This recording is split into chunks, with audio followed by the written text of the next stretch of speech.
തൊഴിലാളികളുടെ ആരോഗ്യവും സുരക്ഷയും ലക്ഷ്യമാക്കി ദുബായ് സിവിക് ബോഡിയിലെ ബിൽഡിംഗ് ഡിപ്പാർട്ട്മെന്റ് തൊഴിലാളികൾക്ക് വേണ്ടി വർക്ക്ഷോപ്പുകൾ സംഘടിപ്പിച്ചു. 2 ഇടങ്ങളിലായി നടന്ന വർക്ക്ഷോപ്പിൽ അത്യാഹിത ഘട്ടത്തിലെ രക്ഷാപ്രവർത്തനങ്ങളെക്കുറിച്ചും നിർമ്മാണ മേഖലയിലെ സുരക്ഷകളെക്കുറിച്ചുമുള്ള പരിശീലനങ്ങൾ നൽകി. 35ഓളം എഞ്ചിനീയർമാർ പങ്കെടുത്തു. വർക്ക്ഷോപ്പ് തൊഴിലാളികളുടെ സുരക്ഷ ഉറപ്പുവരുത്തുന്നതിന്റെ ഭാഗമായാണ് building department acting director engineer Marwan Abdulla Al Mohammed പറഞ്ഞു.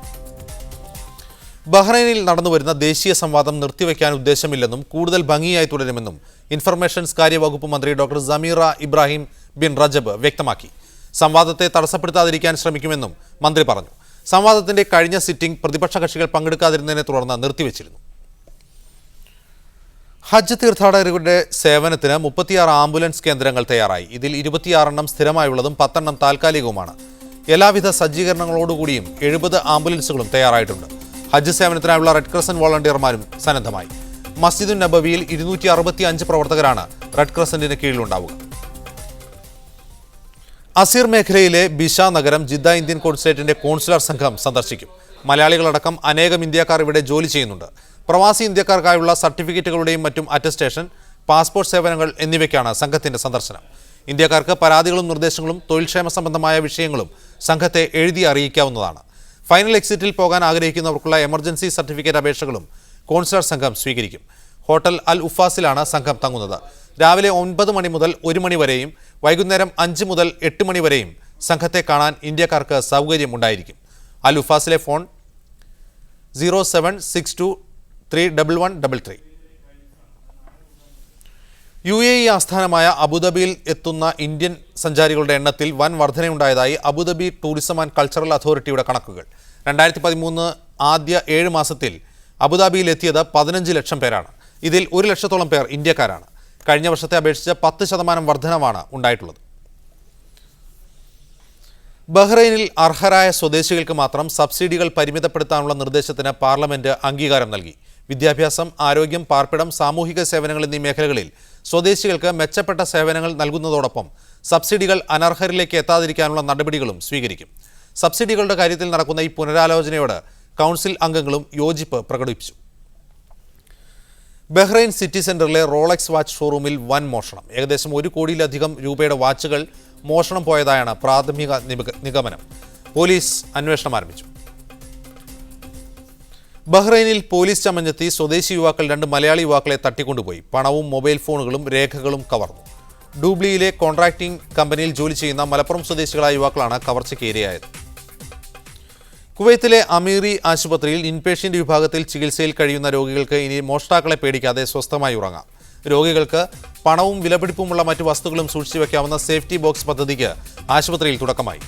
ആശുപത്രികളോടനുബന്ധിച്ച് മോഷണ സംഭവങ്ങൾ വർദ്ധിച്ച സാഹചര്യത്തിലാണ് പുതിയ പദ്ധതിയെന്ന് ഹോസ്പിറ്റൽ മേധാവി ഡോക്ടർ അഫറ അൽ സറാഫ് പറഞ്ഞു. രഹസ്യ നമ്പർ ഉപയോഗിച്ച് പ്രവർത്തിപ്പിക്കാവുന്നതാണ് ഈ സേഫ്റ്റി ബോക്സ്. ലോക ഫിസിക്കൽ തെറാപ്പി ദിനാചരണത്തോടനുബന്ധിച്ചാണ് പുതിയ സംവിധാനം ഏർപ്പെടുത്തിയത്. ബഹ്റൈനിൽ ചികിത്സാ പിഴവ് മൂലം കുട്ടി മരണപ്പെട്ട സംഭവത്തെ തുടർന്ന് കാരണക്കാരായ ഡോക്ടർമാരെ സസ്പെൻഡ് ചെയ്യാൻ പ്രധാനമന്ത്രി ഉത്തരവിട്ടു. അന്വേഷണം പൂർത്തിയായപ്പോൾ കുറ്റക്കാരെന്ന് കണ്ടെത്തിയ 2 വനിതാ ഡോക്ടർമാരെയാണ് ജോലിയിൽ നിന്ന് പിരിച്ചുവിട്ടത്. കഴിഞ്ഞ ദിവസം റിഫയിൽ നിന്ന് സൽമാനിയ ഹോസ്പിറ്റലിൽ ചികിത്സ തേടിയെത്തിയ ഫാത്തിമ എന്ന കുട്ടിയാണ് ഡോക്ടർമാരുടെ അശ്രദ്ധ കാരണം മരണപ്പെട്ടത്.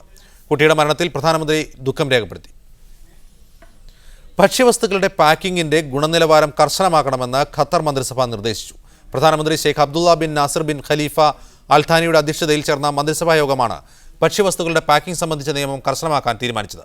നിലവിലിരിക്കുന്ന 2009 മന്ത്രിസഭാ തീരുമാനം റദ്ദാക്കി ആരോഗ്യ മന്ത്രാലയം നിഷ്കർഷിച്ച പുതിയ മാനദണ്ഡങ്ങൾ ഉൾപ്പെടുത്താൻ മന്ത്രിസഭ നിർദ്ദേശിച്ചു. ബഹ്റൈനിൽ നടക്കുന്ന നിയമവിരുദ്ധ പ്രകടനങ്ങളും ധർണകളും നിയന്ത്രിക്കുമെന്ന് പ്രധാനമന്ത്രി പ്രിൻസ് ഖലീഫ സൽമാൻ അൽ ഖലീഫ. ജനാധിപത്യത്തിന്റെയും അഭിപ്രായ പ്രകടന സ്വാതന്ത്ര്യത്തിന്റെയും പേരിൽ നിയമവിരുദ്ധ പ്രവർത്തനങ്ങൾ അനുവദിക്കില്ല. വിദ്വേഷവും തീവ്രവാദവും വർദ്ധിക്കുന്ന രൂപത്തിലുള്ള ഒരുമിച്ച് കൂടലുകൾ തടയേണ്ടത് അനിവാര്യമാണെന്നും അദ്ദേഹം പറഞ്ഞു. ഇത്തരം പരിപാടികൾക്ക് നേതൃത്വം നൽകുന്നവർക്കെതിരെ കർശനമായ നടപടികൾ സ്വീകരിക്കുമെന്നും അദ്ദേഹം കൂട്ടിച്ചേർത്തു. പെരിന്തൽമണ്ണ ബസ് അപകടത്തിൽ മരിച്ച സബീറയുടെ പിതാവ് ഹംസ മകൾ മരിക്കുമ്പോൾ റിയാദിൽ നിന്ന് 100 കിലോമീറ്റർ അകലെ അൽ ഹിസി എന്ന ഗ്രാമത്തിലായിരുന്നു. പത്രമോ ടിവിയോ കാണാറില്ല ഹംസ. മകളുടെ മരണവാർത്ത ഫോണിലൂടെയാണ് അറിഞ്ഞത്. മകളുടെ ചേതനയേറ്റ ശരീരം പോലും കാണാൻ കഴിയാത്ത ദുഃഖവുമായാണ് ഹംസയുടെ നാട്ടിലേക്കുള്ള മടക്കം. തേലക്കാട്ട് അപകടം നടന്ന ദിവസം സുഹൃത്ത് സൈനുദ്ദീനാണ് ഹംസയെ വിളിച്ചത്. നാട്ടിലേക്കൊന്ന് വിളിക്കാൻ സൈനുദ്ദീൻ പറഞ്ഞു. വീട്ടിലാരും ഫോൺ എടുത്തില്ല. പിന്നെയാണ് മറ്റൊരു സുഹൃത്തിന്റെ വിളി വന്നത്. മോള് പോയിട്ടോ എന്ന ആദ്യ വാചകം മാത്രമേ കേട്ടുള്ളൂ. വിശാലമായ കൃഷിയിടത്തിൽ ഒറ്റമുറിയിലാണ് ഹംസ താമസിക്കുന്നത്. കൂട്ടിന് കോഴിയും മാനുകളും പ്രാവുകളും മാത്രം. 2.5 വർഷമായി ഹംസ നാട്ടിൽ പോയിട്ട്. ഹംസയുടെ 5 മക്കളിൽ രണ്ടാമത്തെയാളായിരുന്നു സബീറ. ഇളയ മകൻ സ്വാലിഹിനെ ഹംസ കണ്ടിട്ടേയില്ല. അപകടത്തിന് 8 ദിവസം മുമ്പ് വിളിക്കുമ്പോൾ ഉപ്പാക്ക് ഇനിയും വരാറായില്ലേ എന്ന സബീറയുടെ ചോദ്യമാണ് ഇപ്പോഴും ഹംസയുടെ കാതുകളിൽ. ആയിട്ടില്ലേന്ന് ചോദിച്ചു. അപ്പോൾ ചോദിച്ചപ്പോൾ ഞാൻ പറഞ്ഞു എന്തിത്താ പെണ്ണ് പറയുന്നു ചോദിച്ചപ്പോൾ പറഞ്ഞു ഉപ്പാക്ക് പോരാനായിട്ടില്ലേ എന്നാണ് അവൾ ചോദിച്ചതാണ്. അപ്പോൾ ഞാൻ പറഞ്ഞു പിന്നെ എങ്ങനെ ഇപ്പം അടിച്ച് തന്നെങ്കിലല്ലേ പെണ്ണെ നമുക്ക് ഇപ്പാക്ക് പോരാൻ പറ്റുള്ളൂ എന്നും പറഞ്ഞു. അപ്പോൾ പറഞ്ഞു അതുപോലെ 2 ആൾ കൊടുത്തുകാട്ട് ഇപ്പം പോന്നളിന്നും പറഞ്ഞതാണ്. കാക്കി ലാസ്റ്റ് കിട്ടിയ സൗണ്ട് കുട്ടിയുടെ. മൂത്ത മകളുടെ വിവാഹത്തിന്റെ കടം തീർക്കാനാണ് ഹംസ ഗൾഫിലേക്ക് വീണ്ടും എത്തിയത്. സബീറയുടെ കല്യാണമായിരുന്നു മറ്റൊരു സ്വപ്നം. ഇപ്പോൾ എക്സിറ്റ് വിസയിലാണ് നാട്ടിലേക്ക്. ഇനി മടങ്ങുന്ന കാര്യം ഹംസ തീരുമാനിച്ചിട്ടില്ല. റബി മുഹമ്മദ്, മീഡിയ 1, റിയാദ്. ദമാമിലെ അൽഹസയിൽ ട്രക്കിടിച്ച് മലയാളി മരിച്ചു. കായംകുളം കണ്ടല്ലൂർ സ്വദേശി പൂക്കുഞ്ഞ് ഖദീജ ദമ്പതികളുടെ മകൻ ഇസ്ലാഹ് ആണ് മരിച്ചത്. 32 വയസ്സായിരുന്നു. ജോലി ചെയ്യുന്ന സ്ഥാപനത്തിലെ സ്റ്റോറിൽ നിന്ന് സാധനങ്ങൾ മാറ്റിക്കൊണ്ടിരിക്കുന്നതിനിടയിൽ സൗദി പൗരൻ ഓടിച്ച ട്രക്ക് വന്നിടിക്കുകയായിരുന്നു.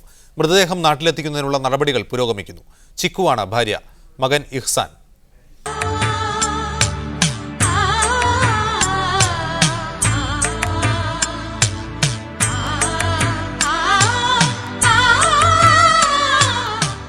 പ്രവാസ ലോകത്തും ഓണാഘോഷ പരിപാടികൾ വിപുലമായി തന്നെ ആരംഭിച്ചു കഴിഞ്ഞു. ബഹ്റൈനിൽ മലയാളികളുടെ ഏറ്റവും വലിയ സംഘടനയായ ബഹ്റൈൻ കേരളീയ സമാജത്തിന്റെ കീഴിലാണ് ഏറ്റവും വലിയ ഓണാഘോഷ പരിപാടികൾ സംഘടിപ്പിക്കുന്നത്. മലയാളിയുടെ ഓണം കേരള തനിമയോടെ ഇപ്പോൾ ആഘോഷിക്കപ്പെടുന്നത് പ്രവാസികൾക്കിടയിലാണെന്ന നിരീക്ഷണം അതിശയോക്തിയല്ലെന്ന് തെളിയിക്കുകയാണ് ബഹ്റൈൻ കേരളീയ സമാജത്തിന് കീഴിൽ നടക്കുന്ന നിറപ്പകിട്ടാർന്ന ആഘോഷ പരിപാടികൾ. മുൻവർഷങ്ങളിലേതിനേക്കാൾ ഉജ്ജ്വലമായി ആദ്യ ദിവസങ്ങളിലെ ഓണാഘോഷ പരിപാടികൾ തന്നെ സമാജത്തിൽ ഉത്സവഛായയോടെയാണ് അരങ്ങേറിയത്. പരിപാടികളുടെ വൈപുല്യം കൊണ്ടും ജനകീയ പങ്കാളിത്തം കൊണ്ടും ബഹ്റൈനിൽ അരങ്ങേറുന്ന ഓണാഘോഷ പരിപാടികളിൽ ഏറ്റവും ശ്രദ്ധേയമാവുകയാണ് സമാജത്തിൽ പൂവിളി 2013 എന്ന പേരിൽ നടക്കുന്ന ഓണാഘോഷ പരിപാടികൾ. നിരവധി സാംസ്കാരിക പ്രവർത്തനങ്ങളാണ് ദിനേനയൊന്നോണം സമാജത്തിൽ പല വേദികളിലായി അരങ്ങേറുന്നത്. ആഘോഷ പരിപാടികൾക്ക് തുടക്കമിട്ട് നടന്ന ഘോഷയാത്രാ മത്സരം സമാജം ഹാളിൽ തിങ്ങിനിറഞ്ഞ സദസ്സിന് അവിസ്മരണീയമായ ദൃശ്യവിരുന്നായി മാറി. പൂരക്കളിയും വഞ്ചിപ്പാട്ടും കരിന്തലക്കൂട്ടവും പൂക്കളവും പടയണിയും കോൽക്കളിയും തെയ്യവുമടക്കം നിരവധി ഹൃദയഹാരിയായ ഓണക്കാഴ്ചകൾ ഘോഷയാത്രയ്ക്ക് കൊഴുപ്പേകി. ഇനിയുള്ള ദിവസങ്ങളിലും തുടരുന്ന ഓണാഘോഷ പരിപാടികളുടെ ഭാഗമായി സെപ്റ്റംബർ 20 വിപുലമായ ഓണസദ്യയും സമാജം ബഹ്റൈനിലെ മലയാളികൾക്കായി ഒരുക്കും. സിറാജ് പള്ളിക്കര, മീഡിയ 1.